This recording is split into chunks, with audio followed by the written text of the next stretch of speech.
하나님의 말씀 봅니다. 하나님의 말씀은 요한계시록 제18장 21절에서 24절에 이르는 말씀입니다. 요한계시록 18장 21절에서 24절 말씀을 교독합니다. 이에 한 힘센 천사가 큰 맷돌 같은 돌을 들어 바다에 던져 이르되 큰 성 바벨론이 이같이 비참하게 던져져 결코 다시 보이지 아니하리로다.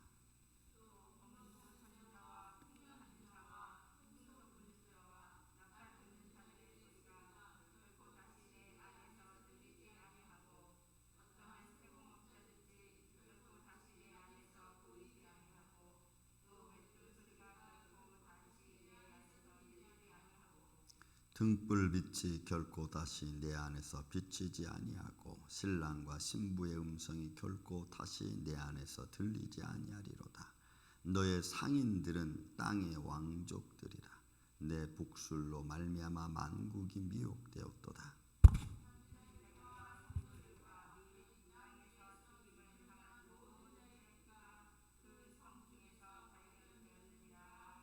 아멘.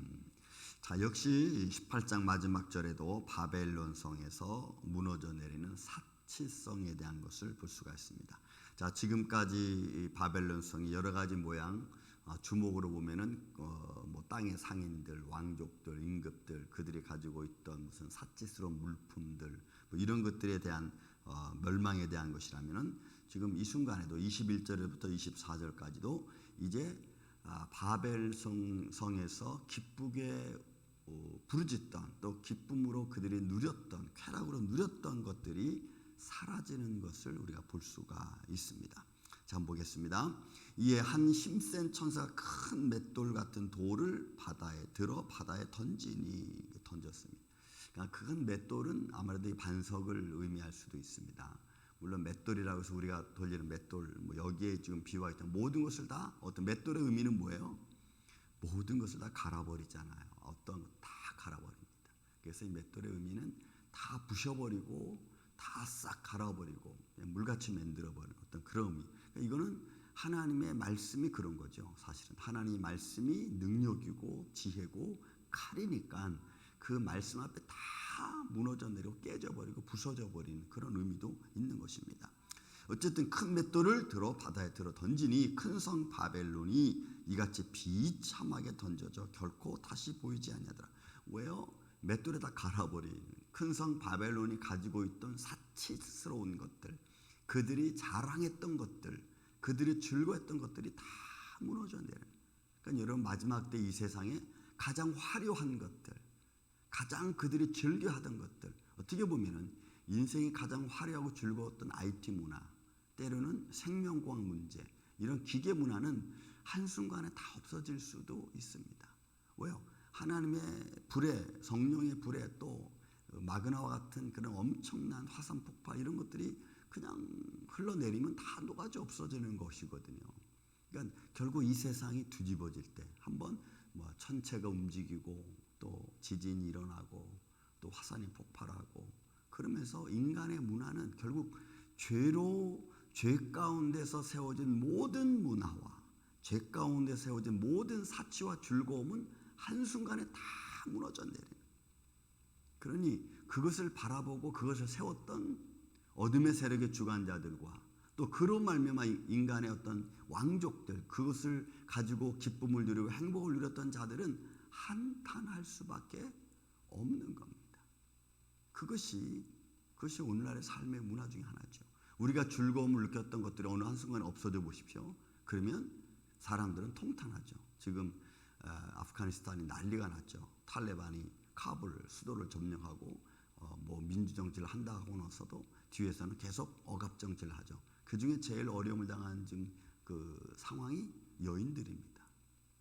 여인들이 다시 어려움 속에 처하고 그들이 어떤 얼굴을 다 가려야 되고 그들이 그동안 가졌던 모든 자유가 다 빼앗기는 상황이 되잖아요. 그건 한순간에 그게 다 바뀌니까 지금 여인들이, 이 아프가니스탄 여인들이 어떤 삶을 살아야 될지 지금 캄캄한 거예요. 그런 거예요. 그러니까 우리가 갑자기 누리고 즐기던 것들이 어느 순간에 딱 차단이 되면 그때부터는 여러분 이제 고통이 시작이 되는 거죠. 여러분 예를 들어 우리가 건강하시던 분이 오늘 우리 집사님들도 권사님들도 아프신 게지만 몸에 병들면은 갑자기 모든 것에 제약을 받잖아요. 그런 거와 같아요. 그러니까 이 어둠의 세력의 주관자들이 그동안 공중 권세 잡고 활기치고 사람들의 마음을 유혹하고 또 사람들의 감정을 가져서 모든 세상 물건들을 자기들 뜻대로 세상 주관자들 뜻대로 움직이다가 어느 순간 하나님이 스탑, 하나님의 진노가 내려지면 그들은 이제 벌벌 떠는 거죠. 그런 모습을 지금 의미하고 있는 거예요. 그래서 비참하게 던져지고 결국은 없어지는 겁니다. 보이지 않는 거예요. 이 세상이 결국 하나님의 말씀으로 진노에 임하는 거예요. 자, 그들의 어떤 즐거움을 한번 봅시다. 그들의 사치 22절에 바로 그런 모습이 등장하죠.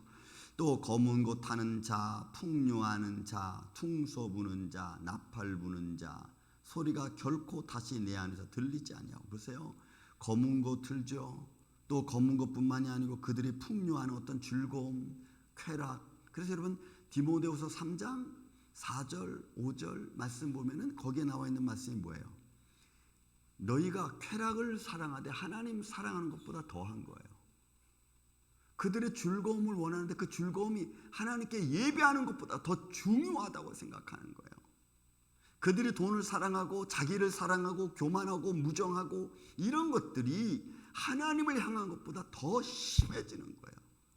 그래서 그들의 마음속에 하나님이 있을 만한 장소가 없는 거예요. 마음에 상처받고 그리고 상처받은 것 때문에 무정해지는 거죠. 용서할 줄 모르는 거예요. 말세의 마지막 때 일어나는 현상 중에 제일 먼저가 뭐예요? 자기를 사랑하는 겁니다. 내 주관적으로 사람들이 움직이는 거예요. 그러니까 자기 주관적으로 움직이니까 상대방에 대해서는 배려가 없을 수밖에 없는 거예요. 또 내 마음속에 상처 남은 것 때문에 또 내 마음속에 즐거움 때문에 하나님이 있을 곳이 없는 거예요. 내 마음에 말씀이 있을 수 없어요. 그러니 여러분 무엇으로 우리 마음을 측정할 수 있습니까? 무엇으로 우리의 마음을 가치 있게 판단할 수 있습니까? 내 마음에 말씀이 없고 내 마음에 예수님이 없는데. 그러니까 우리는 예배도 못 드리는 거예요. 왜? 내 마음에 예수님이 없으니까 예배 드리는 것 그렇게 중요하지 않고 기도하는 것 그렇게 중요하지 않아요. 여러분 여러분들 마음속에 예수님이 여러분들 마음속에 하나님의 생명의 말씀이 성령이 함께 있기를 예수님의 이름으로 축원을 드립니다. 세상의 즐거움으로 내 마음을 채울 수 없어요. 그러니까 세상 바벨론의 그 즐거움의 모습들 검은 것 타고 풍요하고 퉁소 불고 나팔 불고 온갖 악기들로 자기들의 즐거움을 채우던 자들이 스탑되는 거예요. 스탑. 그리고 또 다시는 내 안에 들리지 아니하고 어떠한 세공업자 사치를 만드는 자들이죠. 이거는 세공업자들인 것은 금을 세공하는 사람들이지만 결국 이것은 사치를 만드는 자들입니다. 즐거움을 만들어내는 자들. 이런 사람들 그러니까 결국은 자기들의 욕망과 기쁨을 위해서 만들어내는 자를 의미하겠죠. 세공업자든지 결코 다시 내 안에서 보이지 아니하고 맷돌 소리로 결코 다시 내 안에서 들리지 아니하고 등불 빛이 결코 내 안에서 비치지 아니하고 신랑과 신부의 음성이 결코 다시 내 안에서 들리지 아니하리니. 보세요. 그들의 즐거움이 다 사라지는 거예요. 이런 마태복음 25장에 보면은 마지막 때는 노아 홍수 때와 같다 그랬죠. 그렇죠? 그 사람들이 하루의 앞날을 알지 못하니까 그들이 먹고 마시고 즐기고 시집가고 장가가고 그들의 즐거움에 취해서 자기들의 즐거움에 취해서 어떤 사건이 벌어질지에 대한 판단을 못하는 거죠. 그것이 여러분 우리의 삶의 모습이고 하나님을 모르는 자들의 모습이에요.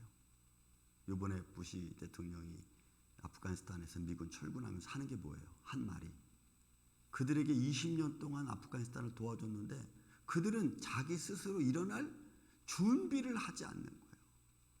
그러니까 내가 아무리 저 사람을 도와줘도 저 사람 스스로가 일어날 준비를 갖추지 못하면 표현이 그랬어요.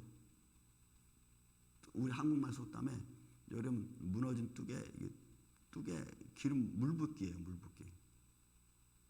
그러니까 이게 안 되는 거예요.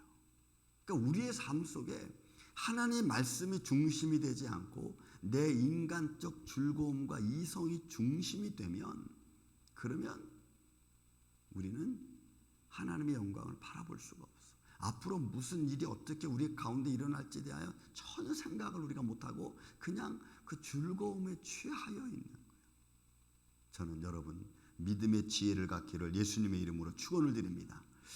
시대를 바라보면서 우리가 무엇을 준비해야 되는지, 그리고 이 벌어지는 우리의 상황, 우리 삶의 터전을 보세요. 얼마나 긴박하고 사람들의 욕심으로 가득 차 있는지. 정말 그런 상황 속에서 우리가 믿음의 지혜로 분별하지 못하면 우리도 똑같이 그들과 같이 갈 수밖에 없어요. 다 없어져요. 그들이 즐거움을 가졌던 것이 다 없어집니다. 그것이 마지막 이 공중권세자분들, 이 세상의 모습이겠죠. 큰 성 바벨론. 그러니까 우리의 삶도 여기에 여러분 포함되어 있어요. 내가 내 삶의 중심이 뭔가, 여러분들의 삶의 중심이 무엇인가를 여러분들이 알아야 돼요.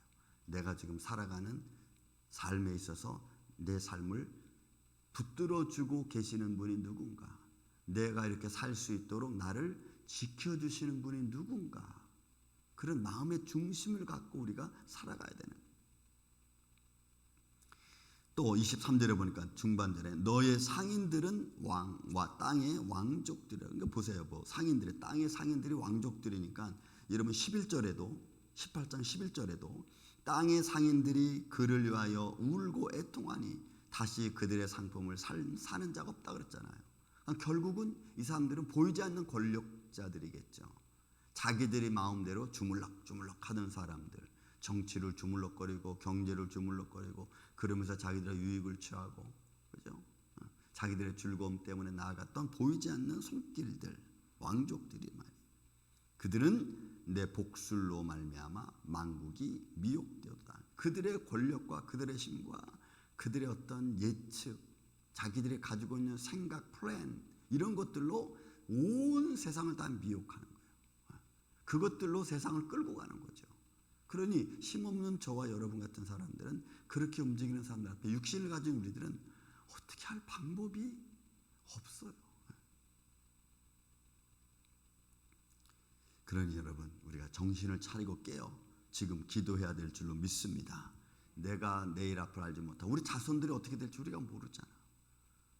그러니까 우리가 할 수 있는 일은 그들을 위해서 기도해 주는 것 밖에는 여러분 없습니다. 끊임없이. 그러니까 결국 우리에게 주어진 것은 그것이 가장 기쁜 일이면서도 가장 힘든 일이, 여러분 자손을 위해서 우리가 끊임없이 기도해 주는 거예요. 그들을 권면해 주고 우리가 살아왔던 삶의 전철을, 우리가 살아왔던 삶의 모습을 그들이 갖지 않도록, 힘들지 않도록, 영적으로든 육적으로든 힘들지 않도록 우리는 계속 끊임없이 기도해 주고 권면해 주고 믿음을 갖게 하고, 또 하나님의 사랑으로 그들이 잘 쓸 수 있도록 지켜주는 것이 오늘 이 아침에 저와 여러분들의 모습입니다. 저는 여러분들의 가정의 자손들이 이런 믿음 안에 서 있기를 다시 한번 예수님의 이름으로 축원을 드립니다. 왜요? 세상의 복술, 세상의 권력이, 여러분 세상의 권력이 이 복술, 미신 같은 거예요. 세상에 이 힘 있는 자들이 그 힘이 미신 같은 거예요. 그러고 그것으로 사람들을 다 미혹하잖아요. 다 사로잡고. 그 사람들은 괜히 그것 따라가잖아요. 그 힘 있는 자 따라가고 권력 있는 자 따라가고 자기가 어떻게 될 줄도 모르고 따라가잖아요. 그런 가운데 여러분 24절 말씀합니다. 선지자들과 성도들과 및 땅 위에 죽임을 당한 모든 자의 피가 그 성 중에서 발견됩니다. 결국 이 세상은 하나님의 말씀을 가진 자, 그죠? 말씀을 선포하는 자, 복음, 이런 것들을 다 말살시키죠. 말살. 지금 공산주의가 그렇게 하고 있죠. 여러분, 공산주의. 그리고 여러분, 공산주의만 하나님의 말씀을 반대한다고 생각하지 마십시오. 제가 늘 말하지만 우리의 즐거움도 하나님 말씀을 반대하고 있습니다. 육신적 즐거움도 하나님 말씀을 반대하고 있죠. 또 육신적 어떤 권력, 육신적인 힘, 어떤 내가 가지고 있는 즐거움 이런 것들도 어찌 보면은 하나님을 반대하고 있어요. 예배를 반대하고 기도를 반대하고. 그러니까 결국 이 삶의 모든 것 중에서 내가 믿음으로 든든하게 말씀으로 서 있지 않으면 내 믿음이 언제 추락할지 몰라. 저는 여러분들이 매 시간마다 하루하루 말씀으로 무장하시기를, 기도로 무장하시기를 예수님의 이름으로 축원을 드립니다. 하나님, 나를 도와주십시오. 나는 참 지혜가 없습니다. 내게 믿음의 지혜를 주십시오. 내 가정을 지켜주시고 자녀들 지켜주시고 내가 하는 삶의 터전, 일터 주님 지켜주십시오. 거기서 내가 흔들리지 않고 그렇게 주어지는 또 육신적 즐거움 때문에 내가 하나님 잃어버리지 않도록 하나님 우리 가정 자녀들 지켜주십시오. 이런 믿음의 삶의 원리들이 여러분들 안에서 항상 있어서 매일매일 예수 그리스도 이름으로 승리하는 이 아침에 저와 여러분 되시기를 예수님의 이름으로 축원을 드립니다. 사랑